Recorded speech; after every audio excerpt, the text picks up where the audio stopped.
আজ 25শে মার্চ 2025 মঙ্গলবার। দেখুন ঝটপট 10টা খবরের সংক্ষিপ্তসার। কখনো একান্নবর্তী সংসারের বড় দিদির মতো আন্তরিকতায়, আবার কখনো রাজ্যের প্রশাসনিক প্রধানের ভূমিকায়। লন্ডনে ভারতীয় দূতাবাসের বক্তৃতাতেও পরতে পরতে মমতা বন্দ্যোপাধ্যায় নিজস্ব অভিজ্ঞান ছুঁয়ে গেলেন। উদ্দেশ্য বিনিয়োগ আনা। আজ মঙ্গলবার লন্ডনেই শিল্প সম্মেলন করার কথা। গতকাল ইন্ডিয়া হাউসে অর্থাৎ দূতাবাসে তার নান্দিমুখ করে রেখেছেন বাংলার মুখ্যমন্ত্রী মমতা বন্দ্যোপাধ্যায়। সংক্ষিপ্ত বক্তৃতা, আন্তরিকতায় ভরপুর। মমতা সর্বদাই বাঁধা ধরা আনুষ্ঠানিকতা থেকে বেরিয়ে ব্যক্তিগত উষ্ণতার উপর জোর দিয়ে থাকেন। লন্ডনের গত সন্ধ্যাও তার ব্যতিক্রম হয়নি। একাধারে মুখ্যমন্ত্রী, অন্যদিকে দিদি। বক্তৃতার পরে কথোপকথনে বলেছেন, আমরা কি এখানে একটা বিশ্ব বাংলার বিপণী খুলতে পারি? তাহলে এখানে কলকাতার দই সন্দেশও পাওয়া যাবে। বিশ্ব বাংলা হলো বাংলার পরিচিতি। ইন্ডিয়া হাউসের গান্ধী হলে গতকাল সোমবার সন্ধ্যায়, লন্ডনের স্থানীয় সময় অনুযায়ী গতকাল সোমবার সন্ধ্যায় মমতার ডান পাশে ছিলেন মুখ্য সচিব মনোজ পন্থ, শিল্প সচিব বন্দনা যাদব। অন্য পাশে ছিলেন লন্ডনে ভারতীয় হাই কমিশনার বিক্রম দোরাইস্বামী এবং deputy high commissioner Sujit Ghosh. ভারতীয় হাই কমিশনের আমন্ত্রণেই মমতা বন্দ্যোপাধ্যায় সোমবারের অনুষ্ঠানে যোগ দিয়েছিলেন। সূচনা বক্তৃতায় বিক্রম বিশ্বমানচিত্রে ভারতের পরিচিতি, আধুনিক শিল্পকলায় ভারতের ভূমিকা প্রভৃতির সঙ্গে বাংলা এবং ব্রিটেনের সেতুবন্ধনে ফুটবলের অবতারণা করেন। মমতাও তাঁর বলার সময় বলেন, বাংলায় ফুটবল আছে ঠিক কথা, তেমন প্রাক্তন ক্রিকেটার সৌরভ গঙ্গোপাধ্যায়কেও ভুললে চলবে না। তিনি অক্সফোর্ডের অনুষ্ঠানে আমার সঙ্গে যোগ দেবেন। ওর মেয়েও এখানে পড়ে। সৌরভ বাংলার ব্র্যান্ড অ্যাম্বাসেডর। গান্ধী হলে মমতা যেখানে বসেছিলেন তার প্রেক্ষাপটে ছিল মহাত্মা গান্ধীর পূর্ণবয়ব প্রতিকৃতি। বক্তৃতার শুরুতেই মুখ্যমন্ত্রী ভারতের সেই ভিতের কথা উল্লেখ করেন যা গান্ধীর ভারত দর্শন। মমতার কথায় বৈচিত্র্যের মধ্যে ঐক্যই আমাদের শিকড়। ভারতে অনেক রাজ্য রয়েছে, কোনোটা ধনী, কোনোটা গরিব, কোনোটা বড়, কোনোটা ছোট, কিন্তু আমাদের বৈচিত্র্যের মধ্যে ঐক্য রয়েছে। গত শনিবার সকালে কলকাতা থেকে লন্ডনের উদ্দেশ্যে রওনা হওয়ার কথা ছিল মুখ্যমন্ত্রী মমতা বন্দ্যোপাধ্যায়ের, কিন্তু হিথ্রো বিমানবন্দরের বিদ্যুৎ বিপর্যয়ের কারণে শয়ে শয়ে উড়ান বাতিল হয়ে যায়। ফলে সন্ধ্যার বিমানে রওনা হতে হয় মুখ্যমন্ত্রীকে। দুবাই হয়ে রবিবার লন্ডনের স্থানীয় সময় অনুযায়ী সকাল 7টা নাগাদ বিপর্যয় কাটিয়ে ওঠা হিথ্রোয়ে নামে মমতার উড়ান। হাই কমিশনের অনুষ্ঠানে সেই প্রসঙ্গও তোলেন মমতা। অনুযোগের সুরে বলেন, হিথ্রোর ঘটনার জন্য আমাদের শিডিউলটাই হচপচ হয়ে গিয়েছে। 8 ঘন্টার সফরে সময় লেগেছে 18 ঘন্টা। সেই সূত্র ধরেই হাই কমিশনার বিক্রমের মাধ্যমে মমতা বন্দ্যোপাধ্যায় আর্জি জানিয়েছেন ব্রিটিশ এয়ারওয়েজ যেন সরাসরি কলকাতা থেকে লন্ডন উড়ান চালু করে। একটা সময়ে কলকাতা থেকে লন্ডন সরাসরি উড়ান চলত। মমতা সেই প্রসঙ্গ উল্লেখ করে বলেছেন, আমরা সরকারে আসার আগেই সেটা বন্ধ হয়ে গিয়েছে। অক্সফোর্ডের পাশাপাশি তার আমন্ত্রণ রয়েছে London School of Economics, Queen's University এবং ম্যানচেস্টার ইউনাইটেড ফুটবল ক্লাবে। হাই কমিশনের অনুষ্ঠানে মমতা বিনয়ের সঙ্গেই জানিয়েছেন, পরের বার লন্ডনে এলে তিনি বাকি 3 জায়গায় যাবেন। তাই কমিশনার বিক্রমকে নিজের আঁকা ছবি উপহার দিয়েছেন মুখ্যমন্ত্রী। গত ফেব্রুয়ারি মাসে নিউ টাউনে বিশ্ব বঙ্গ বাণিজ্য সম্মেলনের আসর বসেছিল। সেখানে বিভিন্ন দেশের সঙ্গে ব্রিটেনের শিল্পমহলের প্রতিনিধিরাও হাজির ছিলেন। লন্ডনে তাদের সঙ্গেই বৈঠক করবেন মমতা বন্দ্যোপাধ্যায়। মঙ্গলবার লন্ডনের স্থানীয় সময় দুপুর 2টোয় অর্থাৎ ভারতীয় সময় সন্ধ্যা 7:30টায় সেন্ট জেমস কোর্ট হোটেলে 1 নম্বর এডওয়ার্ডিয়ান হলে বসবে বৈঠক। বাকিংহাম প্যালেসের অদূরে এই হোটেলেই রয়েছেন মমতা বন্দ্যোপাধ্যায়। বিশ্ব বঙ্গ বাণিজ্য সম্মেলনের সূত্র ধরেই মঙ্গলবার লন্ডনে মমতার শিল্প বৈঠক। 5 বিষয়ে আগ্রহী ব্রিটিশ বণিক মহল।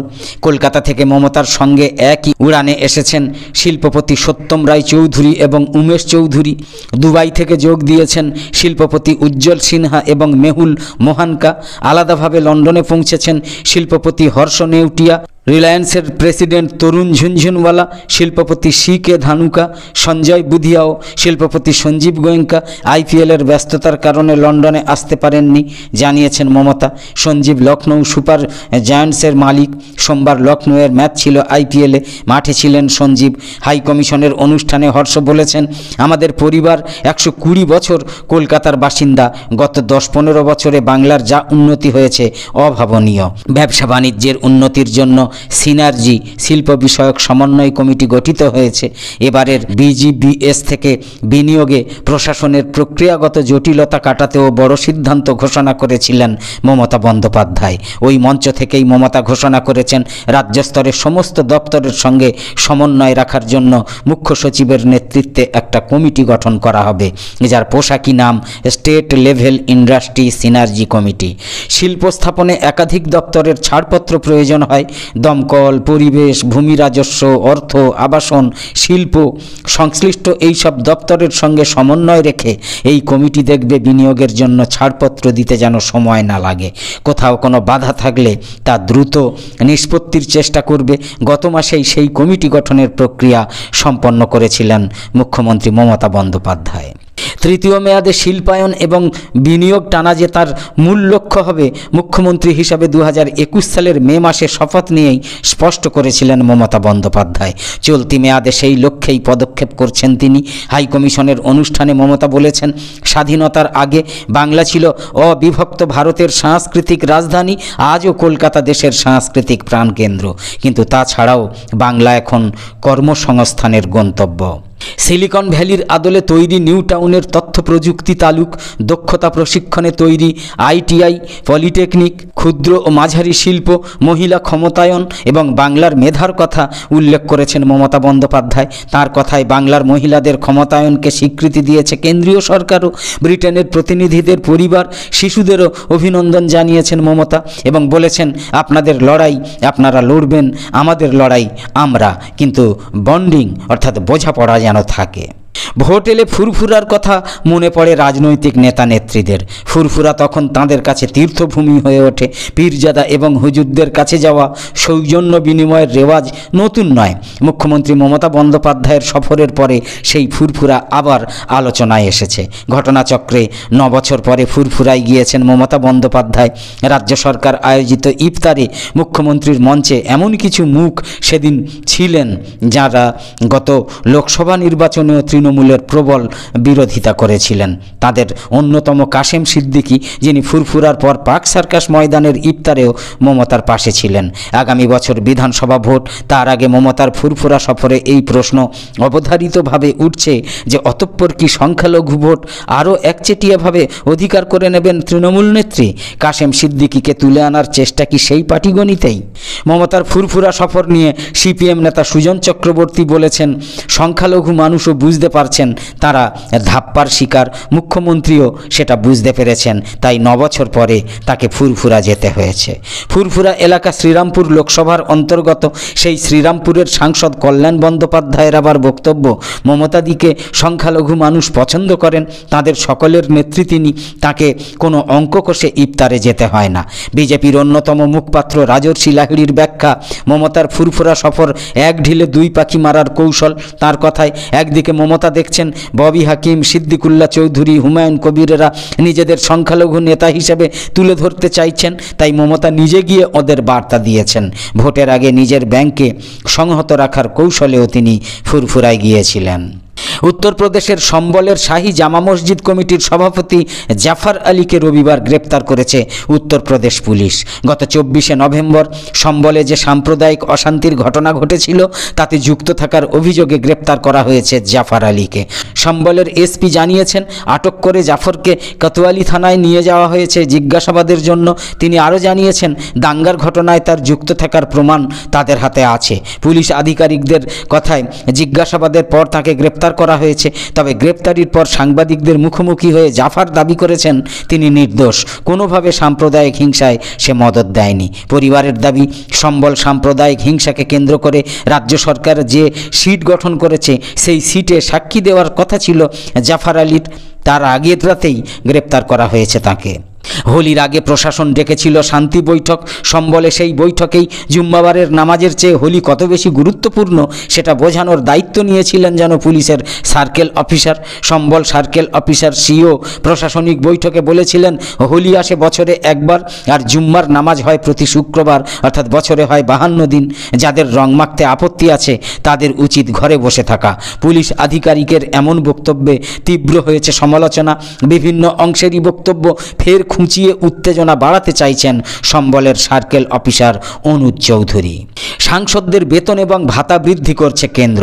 সোমবার একটা বিজ্ঞপ্তি প্রকাশ করে কেন্দ্রীয় সরকার জানিয়েছে সাংসদদের বেতন 24% বৃদ্ধি করা হচ্ছে। 2025 সালের 1 এপ্রিল থেকে এই বর্ধিত বেতন কার্যকর হবে। সাংসদদের বেতনের পাশাপাশি তাদের ভাতা এবং প্রাক্তন সাংসদদের পেনশনও বৃদ্ধি করা হচ্ছে। সংসদীয় বিষয়ক মন্ত্রক থেকে জানানো হয়েছে, সাংসদরা এখন থেকে মাসে 1,24,000 টাকা করে বেতন পাবেন। আগে এটা ছিল মাসে 1 লক্ষ টাকা করে। সাংসদদের দৈনিক ভাতা 2,000 টাকা থেকে বৃদ্ধি করে 2,500 টাকা করা হয়েছে। প্রাক্তন সাংসদদের জন্য পেনশনও বৃদ্ধি করা হয়েছে। এতদিন প্রাক্তন সাংসদরা মাসে 25,000 টাকা করে পেনশন পেতেন, এবার থেকে তারা মাসে 31,000 টাকা করে পেনশন পাবেন। কেউ 5 বছরের বেশি সাংসদ থাকলে প্রতি বছরের হিসাবে তার পেনশনের অঙ্কও বৃদ্ধি পায়। 5 বছরের পর থেকে প্রতি বছরের জন্য প্রাক্তন সাংসদদের মাসে এতদিন 2,000 টাকা করে বেশি পেনশন পেতেন, সেটা এবার বাড়িয়ে 2,500 টাকা করা হয়েছে। 7 জন বিশিষ্ট ব্যক্তির হাতে স্বাধীনতা পুরস্কার তুলে দিয়েছেন বাংলাদেশের অন্তর্বর্তী সরকারের প্রধান উপদেষ্টা অধ্যাপক ডক্টর মোহাম্মদ ইউনূস। জাতীয় পর্যায়ে নিজ নিজ ক্ষেত্রে অসামান্য অবদানের স্বীকৃতিস্বরূপ 7 জন বিশিষ্ট ব্যক্তির হাতে স্বাধীনতা পুরস্কার 2025 তুলে দিয়েছেন তিনি। এবার স্বাধীনতা পুরস্কার প্রাপ্তরা হলেন বিজ্ঞান ও প্রযুক্তিতে অধ্যাপক জামাল নজরুল ইসলাম মরণোত্তর, সাহিত্যে মীর আব্দুস শুকুর আল মাহমুদ মরণোত্তর, সংস্কৃতিতে নভেরা আহমেদ মরণোত্তর, সমাজসেবায় স্যার ফজলে হাসান আবেদ মরণোত্তর, মুক্তিযুদ্ধ ও সংস্কৃতিতে মোহাম্মদ মাহবুবুল হক খান ওরফে আজম খান মরণোত্তর, শিক্ষা ও গবেষণায় বদরুদ্দিন মোহাম্মদ উমর এবং প্রতিবাদী তারুণ্যে আবরার ফাহাদ মরণোত্তর। বাংলাদেশের মন্ত্রিপরিষদ সচিব ডক্টর শেখ আব্দুর রশিদ পুরস্কার বিতরণী পর্বটা পরিচালনা করেন। তিনি পুরস্কার বিজয়ীদের সাইটেশন পাঠ করেন। অস্কার জয়ী ফিলিস্তিনি পরিচালককে বেধড়ক মারধর করে আটকে রেখেছিল ইসরায়েলি সেনা। তারপরেই জানা গিয়েছে রক্তাক্ত অবস্থায় অ্যাম্বুলেন্সে শুয়ে থাকাকালীন গ্রেপ্তার করা হয়েছে বিখ্যাত সেই পরিচালককে। তারপর থেকে আর খোঁজ মেলেনি তার। গোটা ঘটনাটা নিয়ে সেভাবে মুখ খুলতে চায়নি ইসরায়েলি সেনা।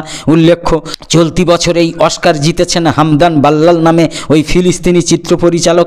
জানা গিয়েছে সোমবার ফিলিস্তিনের মাসাফের ইয়াট্টা এলাকার সুশিয়া গ্রামে ঢুকে পড়ে বেশ কয়েকজন ইসরায়েলি। গ্রামে ঢুকে ভাঙচুর চালায় তারা, স্থানীয়দের মারধরও করেন। বেধড়ক মার খেয়ে হামদানের মাথা এবং পেট থেকে রক্ত ঝরতে থাকে। চিকিৎসার জন্য তাকে অ্যাম্বুলেন্সে করে নিয়ে যাওয়া হচ্ছিল, সেই সময় ইসরায়েলি সেনা তাকে গ্রেপ্তার করে। তারপর অস্কার জয়ী পরিচালককে অন্যত্র নিয়ে যাওয়া হয়। আপাতত কোথায় আছেন এবং কেমন আছেন হামদান সেই নিয়ে কিছুই জানা যায়নি। মার্কিন জাতীয় নিরাপত্তা উপদেষ্টা বলেছেন, ইয়েমেনি সশস্ত্র বাহিনীর হামলার ফলে তার দেশের জাহাজগুলো ব্যয়বহুল পথ পরিবর্তন করতে বাধ্য হচ্ছে। ফিলিস্তিনের অসহায় জনগণের উপর ইহুদিবাদীদের অব্যাহত হামলার ফলে ইয়েমেনি সশস্ত্র বাহিনী আবারও তাদের জলসীমায় ইহুদিবাদী শাসক গোষ্ঠীর সঙ্গে যুক্ত জাহাজগুলোকে লক্ষ্যবস্তুতে পরিণত করেছে। আল আলমের বরাত দিয়ে পাস টুডে জানিয়েছে, এই বিষয়টা তেল আবিব এবং ইসরায়েলের নিকটতম মিত্র মার্কিন যুক্তরাষ্ট্রের উপর অত্যন্ত চড়া মূল্য চাপিয়েছে। এই প্রসঙ্গে মার্কিন জাতীয় নিরাপত্তা উপদেষ্টা মাইক ওয়ালচ জানিয়েছেন, ইয়েমেনের আনসারুল্লাহ আন্দোলনের হামলার ফলে 3/4 মার্কিন পতাকাবাহী জাহাজ লোহিত সাগর এড়িয়ে দক্ষিণ আফ্রিকার দীর্ঘ এবং ব্যয়বহুল পথ বেছে নিতে বাধ্য হচ্ছে।